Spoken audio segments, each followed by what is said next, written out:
دوستو آج کی اس ویڈیو میں ہم پارٹس آف اسپیچ کو سیکھیں گے، اور یہ جو ٹیسٹ ہے SST ٹیسٹ اس کے لیے نہایت ضروری ہے۔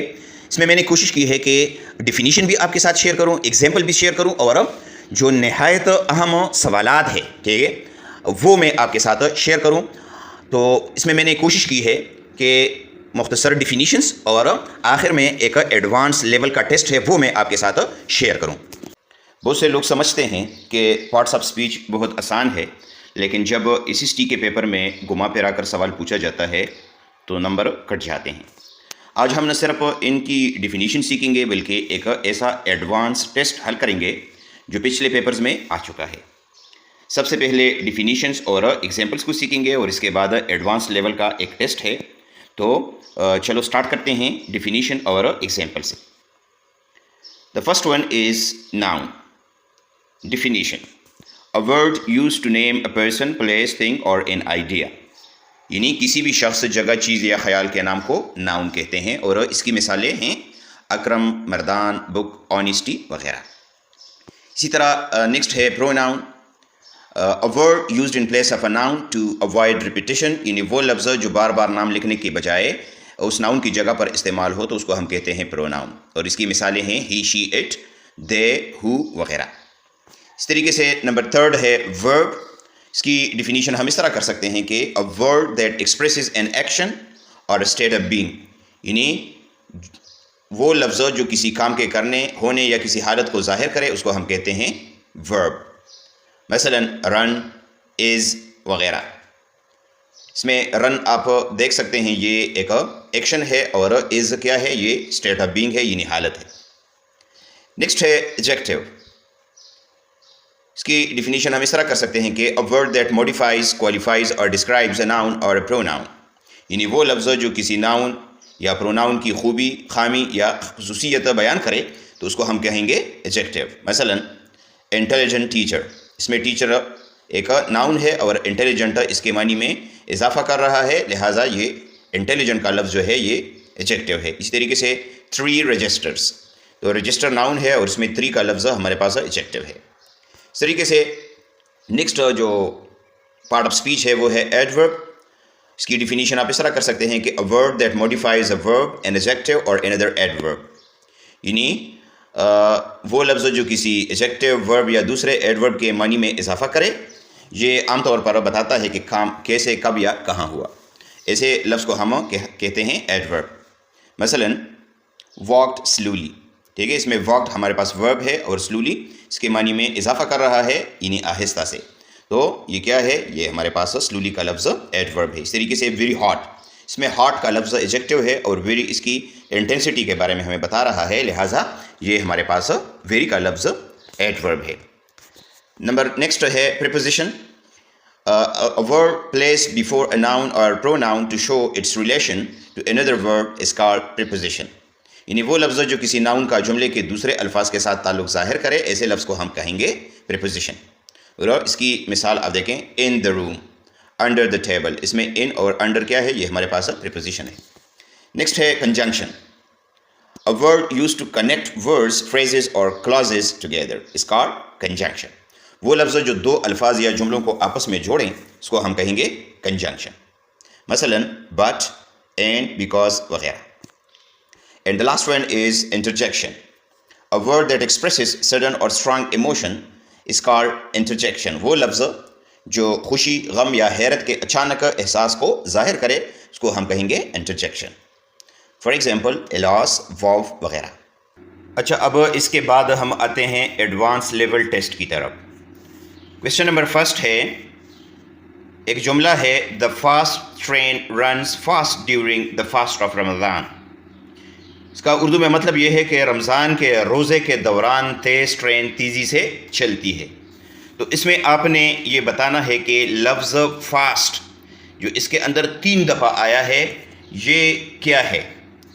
ٹھیک ہے، گرامر کے لحاظ سے یہ ایڈجیکٹیو ہے، ناؤن ہے، ورب ہے، کیا ہے یہ؟ تو جو پہلا لفظ ہے فاسٹ، ٹھیک ہے، یہ کیا ہے، یہ ایک ایڈجیکٹیو ہے۔ کیوں؟ کیونکہ اس کے بعد جو لفظ ہے وہ ہے ٹرین، اور ٹرین ایک ناؤن ہے، یہ پہلا لفظ فاسٹ ٹرین کی خصوصیت بتا رہا ہے، اس لیے یہ ایڈجیکٹو ہے. ٹھیک ہے. نیکسٹ فاسٹ کو آپ دیکھیں، رنس فاسٹ. دوسرا ورڈ فاسٹ یہ بتا رہا ہے کہ ٹرین کیسے چلتی ہے، یعنی یہ ایک ورب رنس کو واضح کر رہا ہے. تو وہ لفظ جو ورب کے بارے میں مزید معلومات فراہم کر رہا ہو اس کو ہم کیا کہتے ہیں؟ اس کو ہم کہتے ہیں ایڈورب. جبکہ تیسرا ورڈ فاسٹ یہاں ایک مذہبی روزے یعنی ایک چیز یا عمل کے نام کے طور پر استعمال ہوا ہے، اس لیے یہ ناؤن ہے. ٹھیک ہے. ڈیورنگ دا فاسٹ آف رمضان. تو فاسٹ یہاں پر روزے کے لیے استعمال کیا گیا ہے، اور روزہ کیا ہے؟ یہ کسی چیز کا نام ہے، ایک عمل کا نام ہے، لہٰذا یہ ہمارے پاس ناؤن ہے. اچھا، کویشچن نمبر 2 کو آپ دیکھیں. I have seen this man before but he never stood before the جج. اس میں آپ نے یہ بتانا ہے کہ بیفور کا لفظ گرامر کے لحاظ سے کیا ہے. اس کا اردو میں ترجمہ یہ ہے کہ میں نے اس آدمی کو پہلے دیکھا ہے لیکن وہ کبھی جج کے سامنے پیش نہیں ہوا. تو سب سے پہلے نمبر پر جو بیفور ہے یہ بنیادی طور پر ایک ایڈورب ہے. ٹھیک ہے. کیونکہ یہ ورب سین کے بارے میں ہمیں یہ بتا رہا ہے، ایکسٹرا معلومات دے رہا ہے کہ دیکھا ہے، کب دیکھا ہے؟ بیفور یعنی پہلے دیکھا ہے. تو یہ کیا ہے؟ یہ ایک ایڈورب آف ٹائم ہے. اس طریقے سے نیکسٹ کو آپ دیکھیں. But he never stood before the جج. اس میں یہ بیفور کیا ہے؟ یہ ہمارے پاس پریپوزیشن ہے. اور کیوں یہ پریپوزیشن ہے؟ کیونکہ یہ لفظ جج سے پہلے آ کر اس کا تعلق جملے کے دوسرے حصے سے جوڑ رہا ہے، اور پوزیشن کے بارے میں ہمیں بتا رہا ہے کہ وہ سامنے ہے، اس لیے یہ ایک پریپوزیشن ہے. اچھا، کویشچن نمبر 3 کو آپ دیکھیں. سینٹینس ہمارے پاس ہے the up train is late so look up at the schedule board. اس کا مطلب یہ ہے کہ اوپر کی طرف جانے والی ٹرین لیٹ ہے، اس لیے شیڈول بورڈ پر اوپر دیکھیں. تو اس میں پہلا جو لفظ ہے اپ، یہ ناؤن ٹرین کی سمت یا حالت بتا رہا ہے، اوپر جانے والی ٹرین، اس لیے یہ کیا ہے؟ یہ ایک ایڈجیکٹو ہے. ٹرین سے پہلے استعمال ہوا ہے، ٹرین ناؤن ہے. ٹھیک ہے. تو اس کے بارے میں مزید وضاحت کر رہا ہے، لہٰذا یہ ایڈجیکٹو ہے. جبکہ دوسرا ورڈ اپ کیا ہے؟ یہ ورب لک یعنی دیکھنے کی سمت واضح کر رہا ہے کہ کہاں دیکھنا ہے، اس لیے یہ ایک ایڈورب ہے. یعنی لک ایک ورب ہے اور اپ اس کے معنی میں اضافہ کر رہا ہے، مزید معلومات فراہم کر رہا ہے.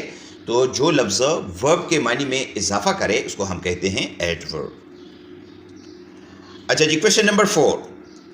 سینٹینس کو آپ دیکھیں. But for his timely help he would have failed but he manage to pass.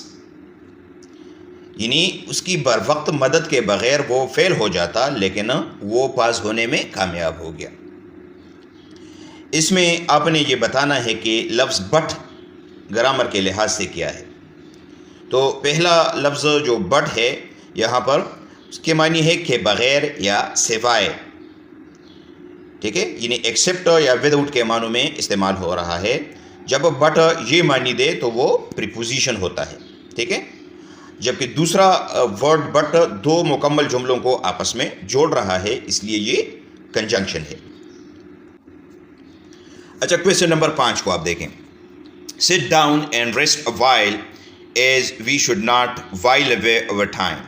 یعنی بیٹھ جائیں اور کچھ دیر آرام کریں کیونکہ ہمیں اپنا وقت ضائع نہیں کرنا چاہیے. تو اس میں آپ نے وائل کے لفظ کے بارے میں بتانا ہے کہ یہ گرامر کے لحاظ سے کیا ہے. تو پہلا ورڈ وائل ایک مخصوص وقت یا عرصے کا نام ہے اور اس سے پہلے آرٹیکل اے بھی لگا ہے، اس لیے یہ ناؤن ہے. ٹھیک ہے. یعنی ناؤن معلوم کرنے کا ایک اور آسان طریقہ یہ بھی ہے کہ اس سے پہلے ہم آرٹیکلس کا استعمال کرتے ہیں. اے، این یا دی یہ اس سے پہلے ضرور آتے ہیں. تو چونکہ یہاں پر اے لگا ہوا ہے لہٰذا اسے ہمیں پتہ چلا کہ یہ ایک ناؤن ہے.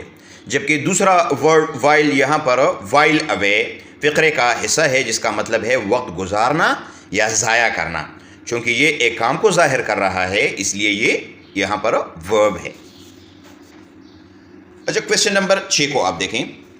جملہ ہے that is a right decision and you must protect your right. تو یہاں پر آپ نے لفظ رائٹ کے بارے میں بتانا ہے. یا اس کا اردو میں ترجمہ یہ ہے کہ یہ ایک درست فیصلہ ہے اور آپ کو اپنے حق کی حفاظت کرنی چاہیے۔ تو پہلا ورڈ رائٹ کیا ہے؟ یہ لفظ ڈیسیژن جو کہ ناؤن ہے اس کی خوبی یا حالت بتا رہا ہے، تو لہٰذا یہ کیا ہوا؟ یہ ہو گیا ایڈجیکٹیو۔ جبکہ دوسرا ورڈ رائٹ یہاں قانونی یا اخلاقی حق کے نام کے طور پر استعمال ہوا ہے، جس سے پہلے یور لگا ہے، اس لیے یہ ناؤن ہے، ٹھیک ہے؟ یعنی ایک رائٹ جو ہے یہ ایڈجیکٹیو ہے جبکہ دوسرا ناؤن ہے۔ اوکے جی، کویشچن نمبر 7 جملہ ہے he is only a child and he is the only child of his parents. وہ صرف ایک بچہ ہے اور وہ اپنے والدین کا اکلوتا بچہ ہے۔ اس میں آپ نے لفظ اونلی کے بارے میں بتانا ہے کہ یہ گرامر کے لحاظ سے کیا ہے۔ تو پہلا جو اونلی کا لفظ ہے یہاں حد یا مقدار کو واضح کر رہا ہے، صرف ایک بچہ، اس لیے یہ ایڈورب ہے۔ جبکہ دوسرا ورڈ اونلی لفظ چائلڈ جو کہ ناؤن ہے اس سے پہلے آ کر اس کی خصوصیت بتا رہا ہے کہ وہ اکلوتا ہے، اس لیے یہ ایک ایڈجیکٹیو ہے۔ اچھا جی، کویشچن نمبر 8 کو آپ دیکھیں۔ جملہ ہے the water is still calm but don't still the moving water. یعنی پانی ابھی تک پرسکون ہے لیکن حرکت کرتے ہوئے پانی کو ساکت مت کرو۔ اس میں آپ نے لفظ اسٹل کے بارے میں بتانا ہے کہ یہ گرامر کے لحاظ سے کیا ہے۔ تو پہلا ورڈ اسٹل کیا ہے؟ یہ وقت کی تسلسل کو ظاہر کر رہا ہے، یعنی ابھی تک، اس لیے یہ ایڈورب ہے۔ جبکہ دوسرا ورڈ اسٹل ایک حکم یا کام کو ظاہر کر رہا ہے، ساکت کرنا یا روکنا، ڈونٹ اسٹل، ٹھیک ہے؟ یعنی نہ روکو، جو کہ ڈونٹ کے بعد آیا ہے، اس لیے یہ کیا ہے؟ یہ ایک ورب ہے۔ یعنی پہلا لفظ اسٹل کیا ہے؟ یہ ایک وقت کی تسلسل کے بارے میں بتا رہا ہے، لہٰذا یہ ایڈورب آف ٹائم ہے۔ جبکہ دوسرا اسٹل کیا ہے؟ یہ ایک ورب ہے، کیونکہ اس کے معنی کیا ہے؟ ساکت کرنا یا روکنا، لہٰذا یہ ورب ہے۔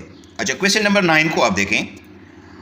It is about 5 o'clock and he is walking about the garden۔ اس میں آپ نے لفظ about کے بارے میں بتانا ہے۔ تو اس کا اردو میں مطلب یہ ہے کہ تقریباً 5 بج رہے ہیں اور وہ باغ کے ارد گرد گھوم رہا ہے۔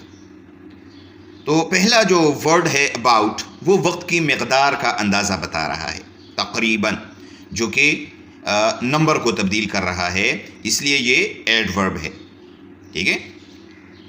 یعنی یہ ایک وقت کی مقدار کا اندازہ ہے، لہٰذا یہ ایڈورب آف ٹائم ہے۔ جبکہ دوسرا ورڈ about لفظ باغ جو کہ ناؤن ہے اس کے ساتھ بندے کا تعلق اور جگہ کی پوزیشن، یعنی ارد گرد کی پوزیشن کے بارے میں بتا رہا ہے، اس لیے یہ پریپوزیشن ہے۔